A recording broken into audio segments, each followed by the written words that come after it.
இந்த மாதிரி நம்மளோட வாழ்க்கையில ஒரு நாள் நடக்காதா? அப்படின்னு நெனைக்கிற அளவுக்கு இருக்கும் இந்த கத. சரி, இந்த கதை என்னன்னு அப்படியே சொல்றேன். பிரேம் அப்படிங்கிற பையன் ஒரு பொண்ண லவ் பண்றான். ஆனா அந்த பொண்ணே ஒரு நாள் இவனுக்கு அண்ணியா அவனோட வீட்டுக்கு வர்றாங்க. அதுக்கப்புறம் எப்படி இவங்க 2 பேரும் வீட்ல பஜனை நடத்துனாங்க அப்படிங்கிற கதைய தான் சொல்லப் போறேன். அதனால கதைய ஸ்கிப் பண்ணாம சப்ஸ்கிரைப் பண்ணி, சப்போர்ட் பண்ணிட்டு கதைய கேளுங்க. சரி, இப்போ இந்த கதைய அந்த பையன் சொல்ற மாதிரி சொல்றேன். என்னோட பேரு பிரேம்குமார். எனக்கு வயசு 24 ஆகுது. காலேஜ்ல இப்ப நான் ஃபைனல் இயர் படிச்சுக்கிட்டு இருக்கேன். என்னோட சொந்த ஊர் திருச்சி. அதனால திருச்சியில இருக்கிற ஒரு காலேஜ்ல படிச்சுக்கிட்டு இருக்கேன். எனக்கு ஒரு அண்ணன் இருக்கிறான். அவனுக்கு வயசு 30 ஆகுது. இப்போ அவனுக்கு பொண்ணு பாத்துக்கிட்டு இருக்காங்க. என்னோட மாமா பொண்ணும் என் கூட தான் காலேஜ்ல படிச்சுக்கிட்டு இருக்காள். அவளோட பேரு சிந்து. அவளுக்கும் என்னோட வயசு தான். அவ வயசு 24 ஆகுது. நானும் அவளும் நல்ல ஃப்ரெண்ட் மாதிரி பழகிக்கிட்டே இருந்தோம். சிந்து பாக்குறதுக்கு சீரியல்ல வர்ற நடிகை மாதிரி அழகா இருப்பா. அவளோட அழக பார்த்து, நான் வீட்டுக்கு வந்ததுக்கு அப்புறமா, டெய்லி வாழைப்பழத்த வெளியில எடுத்து வச்சு, பஜனை பண்ணிட்டு தான் தூங்க போவேன். நான் ஆரம்பத்துல அவ கூட நட்பா தான் பழகிட்டே இருந்தேன். ஆனா அது போக போக மாற ஆரம்பிச்சிருச்சு. ஒரு நாள் இவ நம்ம வீட்டுக்கு கூட்டி போயி, பஜனை நடத்தணும் அப்படின்னு முடிவு பண்ணேன். அப்போ, எங்களுக்கு காலேஜ்ல கடைசி நாள் அன்னைக்கு அவகிட்ட வீட்டுக்கு போகும்போது, லவ் பண்றேன். அப்படி சொல்லிடலாம்னு முடிவு பண்ணேன். லவ் பண்ணினதுக்கு அப்புறமா அவ நம்ம வீட்டுக்கு கூட்டிட்டு வந்து பஜனை நடத்திடலாம் அப்படின்னு பிளான் பண்ணி வச்சிருந்தேன். ஆனா அன்னைக்கு தான் என்னோட வாழ்க்கையே முழுசா மாறிப் போச்சு. மதியானம் நான் சாப்பிட்டுக்கிட்டு இருக்கும்போது எங்க வீட்ல இருந்து சித்தப்பா வந்து கார்ல வீட்டுக்கு கூட்டிட்டு போனாங்க. கூடவே என்னோட மாமா மக சிந்துவும் என் கூட கார்ல வந்தாள். என்னாச்சு திடீர்னு இப்படி 2 பேரையும் கூட்டிட்டு போறீங்களே அப்படின்னு சித்தப்பா கிட்ட கேட்டேன். உங்க தாத்தாவுக்கு உடம்பு சரியில்ல. இன்னும் கொஞ்ச நேரத்துல அவரு போய் சேர்ந்துருவாரு அப்படின்னு சொன்னாங்க. எனக்கு ரொம்ப கஷ்டமா இருந்துச்சு. அன்னைக்கு ஈவ்னிங் எங்க சொந்தக்காரங்க எல்லாருமே வீட்டுக்கு வந்திருந்தாங்க. அதுக்கப்புறம் என்னோட அப்பாவும், அம்மாவும், சிந்துவோட அப்பாவும், அம்மாவும் ஏதோ பேசிக்கிட்டே இருந்தாங்க. சிந்து ஓரமா நின்னு அழுதுகிட்டே இருந்தாள். எனக்கு என்ன நடக்குதுன்னு புரியாம இருந்துச்சு. அப்போ என்னோட அண்ணனையும், சிந்துவையும் என்னோட தாத்தாக்கு முன்னாடி நிப்பாட்டுனாங்க. தாத்தா இறந்து போறதுக்கு முன்னாடி உங்க 2 பேருக்கும் கல்யாணம் பண்ணி பார்க்கணும்னு ஆசைப்பட்டாரு. அவரோட ஆசைய நீங்க நிறைவேத்தணும் அப்படின்னு சொன்னாங்க. அதுக்கப்புறம் ஒரு தாலி எடுத்து, என்னோட அண்ணனோட கையில குடுத்து, சிந்துவோட கழுத்துல கட்ட சொன்னாங்க. ஆனா சிந்துவுக்கு கொஞ்சம் கூட அதுல விருப்பமே கிடையாது. வேற வழி இல்லாம அவ கல்யாணம் பண்ணிக்கிட்டா. இத பார்த்த உடனே எனக்கு என்ன பண்றதுன்னு புரியாம குழம்பி நின்னேன். சிந்து என்ன பார்த்து ஒரு மாதிரி நின்னாள். அடுத்த 2 நாள்ல என்னோட தாத்தாவும் இறந்து போயிட்டாரு. 6 மாசம் இப்படியே வேகமா ஓடிருச்சு. எல்லாமே என்னோட வாழ்க்கையில மாறிடுச்சு. நான் சிந்துவ அண்ணி அப்படின்னு கூப்பிட ஆரம்பிச்சேன். அவளுக்கு மனசுல ஏதோ ஒரு குற்ற உணர்ச்சி இருக்க மாதிரியே என்ன பார்த்து பேசிக்கிட்டே இருப்பா. நான் படிப்பு முடிச்சிட்டு சொந்தமா தொழில் தொடங்கலாம் அப்படின்னு முடிவு பண்ணேன்.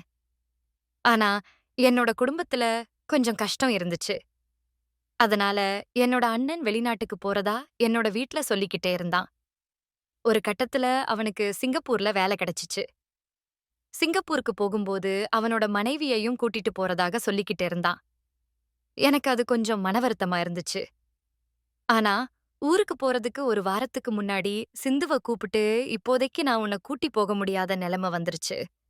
அதனால 6 மாசம் கழிச்சு நான் உன்ன கூட்டிட்டு போறேன் அப்படின்னு சொன்னான். அப்போதான் சிந்துவோட முகத்துல சந்தோஷமே வந்துச்சு.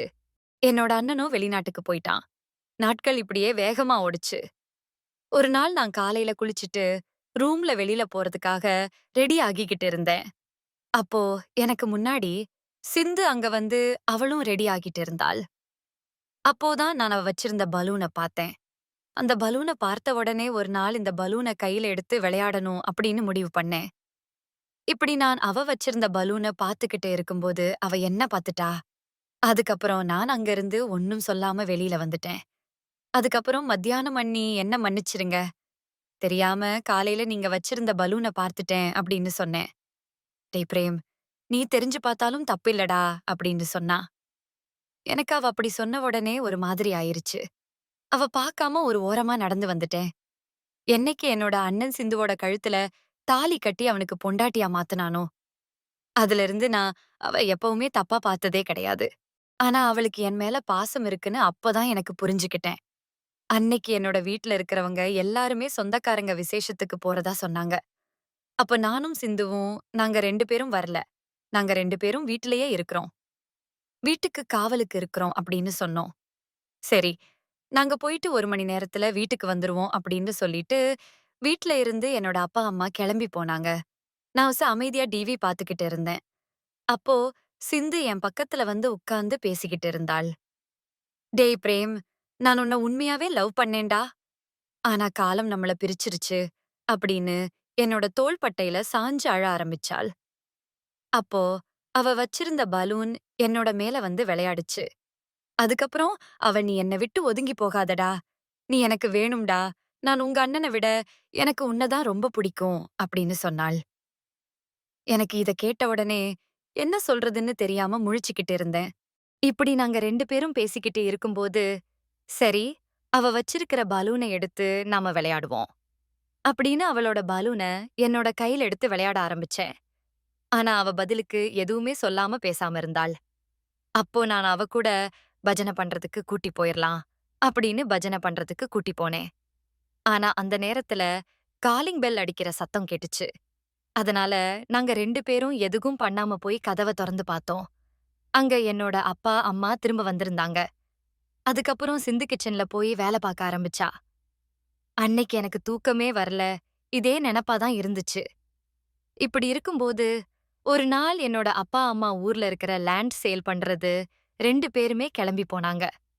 போகும்போது வீட்ட பாத்துக்குங்க. நாங்க 2 நாள் கழிச்சு திரும்பி வந்துருவோம் அப்படின்னு சொல்லிட்டு போனாங்க. வீட்ல நானும் என்னோட அண்ணியும் இருந்தோம்.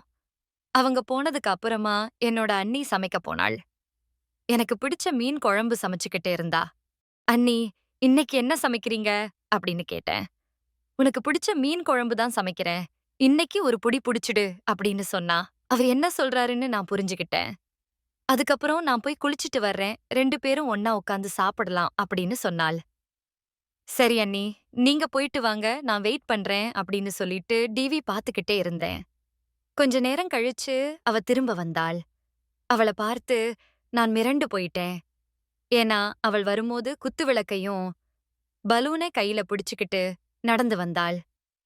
அவள பார்த்த உடனே அவளோட அழகுல நான் மயங்கி அப்படியே நின்னேன். "டேய் பிரேம், இனிமே நான் தான். உனக்கு எல்லாமே இன்னைக்கு நாம 2 பேரும் பஜனை நடத்தலாம்" அப்படின்னு சொன்னாள். "அண்ணி, இதுக்காக தான் நான் காத்திருந்தேன்." "சரி, வாங்க பஜனை பண்ண போகலாம்" அப்படின்னு அவ கூட்டிட்டு பஜனை நடத்த போனேன். ஃபர்ஸ்ட் நான் அவள உட்கார வச்சு நான் வச்சிருந்த வாழைப்பழத்த அவகிட்ட கொடுத்தேன். அவ அந்த வாழைப்பழத்த நல்லா உரிச்சு சாப்பிட்டாள். அதுக்கப்புறம் என்னோட அண்ணிகிட்ட, "அண்ணி, எனக்கும் ஏதாச்சும் குடுங்க" அப்படின்னு சொன்னேன். "வேணும்னா நான் வச்சிருக்க இந்த பலூன எடுத்து நீ விளையாடு" அப்படின்னு சொல்லி என்கிட்ட பலூன கொடுத்து விளையாட சொன்னாள். நானும் அந்த பலூனை கையில வாங்கி கொஞ்ச நேரம் விளையாண்டேன். "பாத்துடா, பலூன் உடைஞ்சிற போகுது, கொஞ்சம் அமைதியா விளையாடு" அப்படின்னு சொன்னாள். அதுக்கப்புறம் அவ வச்சிருந்த குத்து விளக்க எடுத்து என்கிட்ட குடுத்து, "இத கொஞ்ச நேரம் தொடச்சு வேல பாரு" அப்படின்னு சொன்னாள். நானும் அவ கொடுத்த குத்து விளக்க நல்லா தொடச்சேன். "டேய், பிரேம் குத்து விளக்க தொடச்சது போதும். குத்து விளக்குக்கு கொஞ்சம் எண்ணெய் ஊத்து" அப்படின்னு சொன்னாள்.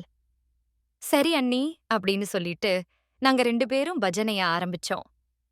அவ சொன்ன மாதிரி அவ வச்சிருந்த குத்து விளக்கு எண்ணெய் ஊத்தி பஜனைய முடிச்சேன். இந்த கதை உங்களுக்கு பிடிச்சிருந்தா சப்போர்ட் பண்ணி சப்ஸ்கிரைப் பண்ணுங்க. அப்போதான் உங்களால இதே மாதிரி கதைகள் நெறைய கேட்க முடியும்.